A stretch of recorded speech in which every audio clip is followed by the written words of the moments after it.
Hello दोस्तों, स्वागत है आप सभी लोगों का राजस्थान एकेडमी पर। और जैसा कि आप सभी लोग जानते हैं, मैं आप सभी लोगों के साथ में विभिन्न प्रकार की प्रतियोगी परीक्षाओं के लिए जुड़ा हुआ हूं और अपने जो भी एक्सपीरियंस है और जो मेरे पढ़ाने का जो टीचिंग स्किल है उसी के बेस पर आप सभी लोगों को पढ़ाने का प्रयास भी करता हूं। तो उसी दौरान जो है हमने देखा था कि राजस्थान के अंदर आवासन मंडल के द्वारा वैकेंसी निकाली गई थी, जिसके बारे में मैंने आपको बता दिया था। और अब जो है उसका कंप्लीट सिलेबस और उसके कंप्लीट डिटेल्स जो है वो हमारे पास में आ चुकी है। तो सीधी भर्ती 2023 कनिष्ठ सहायक, सबसे पहले मैं जूनियर असिस्टेंट यानी जो एलडीसी की वैकेंसी है उसके ऊपर डिस्कस करूंगा और आज एलडीसी का जो पूरा प्रोसेस है वो बताने वाला हूं। तो सबसे पहले बता दूं पद कितने हैं, तो 50 पद है पूरे राजस्थान के अंदर, ठीक है। इसके बाद में इसका जो ऑनलाइन प्रोसेस है उसके लिए आप वेबसाइट पर जाकर के आवेदन वगैरह करोगे, सब चीजें ठीक है। आवेदन शुल्क कितनी है, तो सामान्य वर्ग और जो क्रीमी लेयर श्रेणी के आपके ओबीसी स्टूडेंट होते हैं उनके लिए है 975 रुपए। राजस्थान के नॉन क्रीमी लेयर के ओबीसी के स्टूडेंट्स के लिए है 875 रुपए। और एससी एसटी कैंडिडेट्स के लिए है 775 रुपए, ठीक है।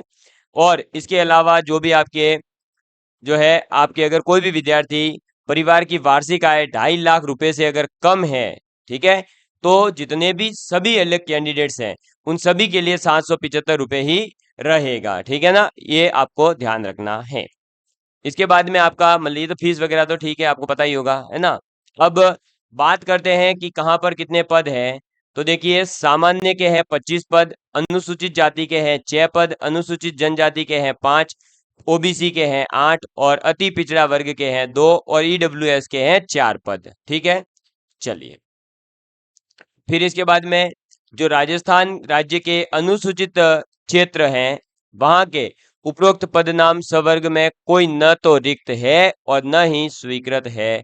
यानी कि आपका टीएसपी का जो आरक्षण होता है वो इस भर्ती के अंदर आपका लागू नहीं है, क्योंकि वहां पर कोई पद खाली नहीं था इसलिए, ठीक है ना। तो आपको टीएसपी का बेनिफिट इसमें नहीं मिलेगा, ये आपको ध्यान रखना है। तो आपको अगर कोई भी टीएसपी का है तो ये नहीं सोचे कि हमारे टीएसपी का बेनिफिट मिलेगा, नहीं मिलेगा भाई, ठीक है। इसके अलावा खेल के खिलाड़ी होते हैं उनके लिए क्या क्या काम का है वो आपको पता ही है। बाकी पूरा ये नोटिफिकेशन मैं वहां सेंड कर दूंगा, आप ले लेना। वेतनमान कितना दिया जाएगा, तो पे मैट्रिक्स लेवल 5 जो है उसके अकॉर्डिंग आपको दिया जाएगा, ठीक है। कितना, लेवल 5 के अकॉर्डिंग आपका जो है सैलरी रहेगा 2400 ग्रेड पे, और लगभग 13,500 रुपये आपका प्रोबेशन पीरियड के अंदर सैलरी रहती है।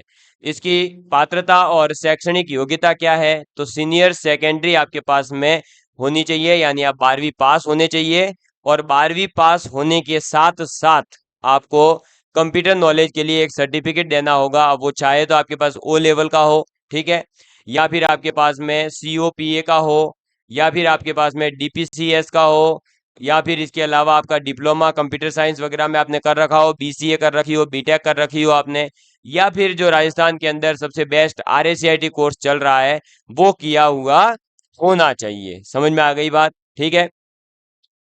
इसमें जो अपेयरिंग वाले कैंडिडेट है उनके लिए एक इम्पॉर्टेंट पॉइंट है, तो जो व्यक्ति पाठ्यक्रम के अंतिम वर्ष की परीक्षा में उपस्थित हुआ है या सम्मिलित हो रहा हो, जो संबंधित नियमों में उल्लिखित पद के लिए शैक्षणिक योग्यता की आवश्यकता है या सीधी भर्ती के लिए उक्त पद के लिए आवेदन करने के लिए पात्र होगा, लेकिन उसे परीक्षा में उपस्थित होने से पहले उपयुक्त चयन एजेंसी को अपेक्षित शैक्षणिक योग्यता प्राप्त करने का प्रमाण पत्र प्रस्तुत करना होगा।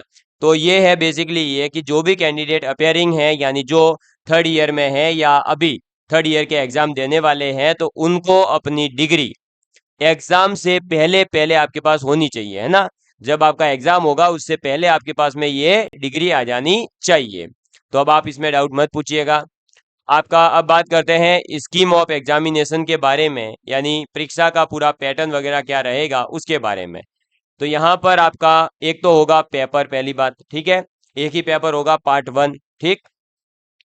और उसके अंदर क्या आएगा, तो आपके एक तो आएगा सेक्शन ए में तो जनरल अवेयरनेस और एप्टीट्यूड टेस्ट आएगा, ठीक है।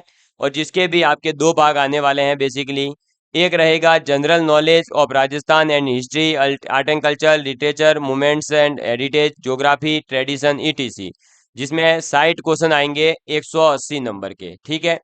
ऐसे ही दूसरा भाग होगा इसमें everyday science, general aptitude, history, innovation, Indian international events, maths, basic of computer, ये सब वो भी 60 क्वेश्चन आएंगे 180 नंबर के। ठीक है। और इसका मीनिंग ये हुआ कि जो आपके राजस्थान में RSMSSB बोर्ड के द्वारा LDC की भर्ती आने वाली है, उसी के पैटर्न पर ये पेपर आने वाला है। और जो सेक्शन बी है, जिसके अंदर आपका हिंदी और इंग्लिश के है, वो 30 क्वेश्चन आएंगे 90 नंबर के, यानी हर क्वेश्चन 3 नंबर का है। कितने नंबर का है? 3 नंबर का है। तो आपको क्वेश्चन करने हैं 60 साइड 120 और 150 क्वेश्चन 180 मिनट के अंदर। कितने करने हैं? 150 क्वेश्चन करने हैं। ठीक है।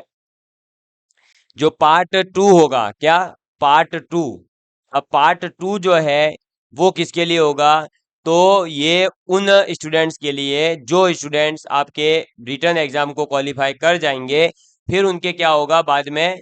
सेकंड पार्ट होगा। सेकंड पार्ट में आपके होगा टाइपिंग, जिसमें आपको हिंदी कंप्यूटर में टाइपिंग करनी पड़ेगी और एक इंग्लिश में करनी होगी। इसमें भी 10 मिनट तो आपका स्पीड टेस्ट होगा, यानी आप टाइपिंग कितना फास्ट करते हो, और 10 मिनट आपका होगा एफिशिएंसी टेस्ट, यानी आपकी जो है हिंदी में काम करने की MS वर्ड MS एक्सेल में नॉलेज वगैरह कितनी एफिशिएंसी आपकी चेक की जाएगी।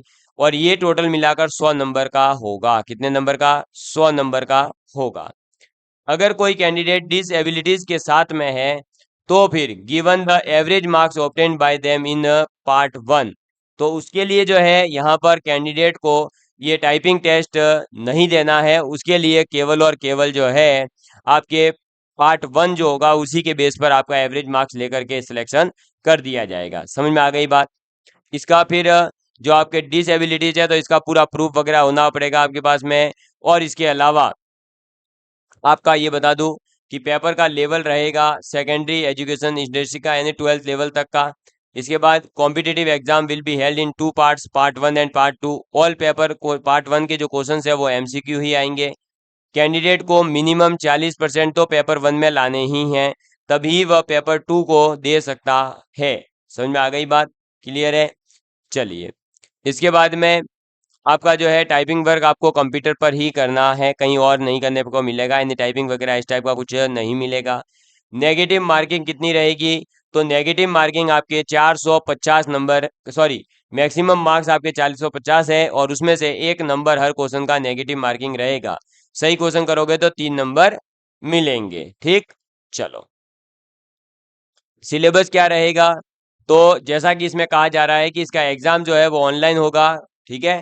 क्योंकि शायद इसका एग्जाम जो है वो सीडैक को सौंपा गया है, और सीडैक एक बहुत बड़ी संस्था है भारत की, जो NDA वगैरह के बड़े बड़े एग्जाम्स जो हैं, SSC वगैरह उस टाइप के एग्जाम्स को ये कंडक्ट करवाने का कार्य करती है एजेंसी, जो कंप्यूटर के क्षेत्र में काम करती है।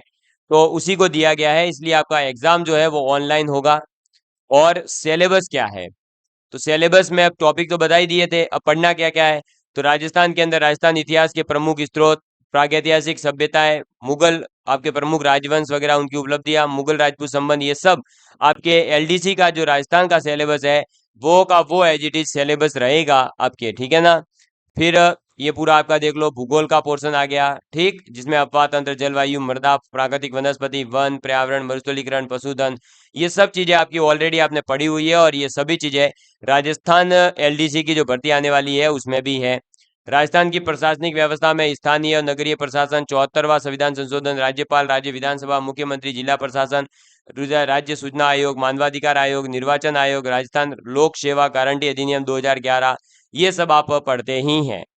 इसके बाद में आपके आ जाएगा, तो जनरल साइंस में आपको पढ़ना है general appreciation and understanding of आपको साइंस, जिसमें आप एवरीडे साइंस में आप जो भी ऑब्जर्वेशंस करते हो, एक्सपीरियंस करते हो, वो सब चीज़ें आपको पढ़नी है। इसके अलावा कैंडिडेट को जो है आपका electronics, telecommunication, satellite and computer के जो हार्डवेयर और सॉफ्टवेयर होते हैं उनके बारे में पता होना चाहिए।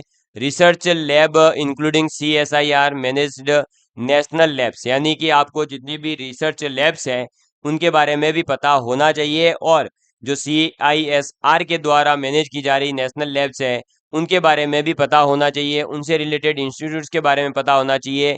और एनवायरनमेंट और पॉल्यूशन से रिलेटेड क्वेश्चन साइंस में पूछे जाएंगे। करंट अफेयर्स, तो करंट अफेयर्स के अंदर करंट इवेंट्स आ जाएगा, नेशनल इंटरनेशनल ये सब चीज़ें पढ़नी है। हिस्ट्री एंड कल्चर के अंदर आपको पूरा का पूरा इंडिया का भी थोड़ी बहुत जानकारी जो है ये पूरी होनी चाहिए, ठीक है। सोशियो इकोनॉमिक लाइफ कैसी थी, म्यूजिक है, डांस है, ये सब चीज़ों के बारे में। इकोनॉमिक डेवलपमेंट के बारे में भी आपको पढ़ना है, ज्योग्राफी पढ़नी है भारत की, ठीक है, जिसमें आपको दो ही चीजें पढ़नी है, इकोलॉजी और वाइल्ड लाइफ, और ब्रॉड जिसमें फिजिकल फीचर्स आ जाते हैं पूरे वर्ल्ड के, वो सभी प्लेसेस और रिवर्स है, माउंटेन्स है, कॉन्टिनेंट्स है, ओशियंस है, उनके बारे में आपको पढ़ना है। मैथ्स के अंदर अगर बात की जाए तो मैथ्स के अंदर आपको पढ़ना है ratio and proportion, percentage, profit loss, simple and compound interest, time and distance, time and speed, work and time and average, ठीक है। बेसिक कंप्यूटर में क्या पढ़ना है, तो कंप्यूटर का बेसिक जो नॉलेज होता है वो आपके पास होना चाहिए। जनरल हिंदी और इंग्लिश में तो वही हिंदी और इंग्लिश का सिलेबस है जो जनरली रहता है, ठीक है। समझ में आ गई बात। इसके अलावा बाकी आप भारत के होने चाहिए वगैरह वो सब चीज़ें बताइए आपको। तो आपके पास में बढ़िया मौका है, अगर आप एलडीसी की प्रिपरेशन कर रहे हो तो एलडीसी की भर्ती आ रही है, उससे पहले ही एक छोटी सी एलडीसी की भर्ती आ चुकी है, तो आपको इसका फॉर्म फिल करके तैयारी करनी ही चाहिए। साथ ही साथ मैं आपको बता दूं कि जो भी कैंडिडेट तैयारी करना चाहता है उसके लिए साइंस और मैथ्स का कंप्लीट सिलेबस हमारी यूट्यूब चैनल पर अवेलेबल है। और अगर किसी कैंडिडेट को लगता है कि मुझे सिस्टमेटिक तरीके से पर्सनल गाइडेंस के अंदर रहते हुए और क्वेश्चन ज़्यादा से ज़्यादा सॉल्व करते हुए पढ़ाई करनी है, तो आप हमारे राजस्थान एकेडमी सिरोही ऐप को डाउनलोड कर सकते हो और वहां से भी आप अपनी पढ़ाई को निरंतर जारी रख सकते हो, ठीक है। धन्यवाद।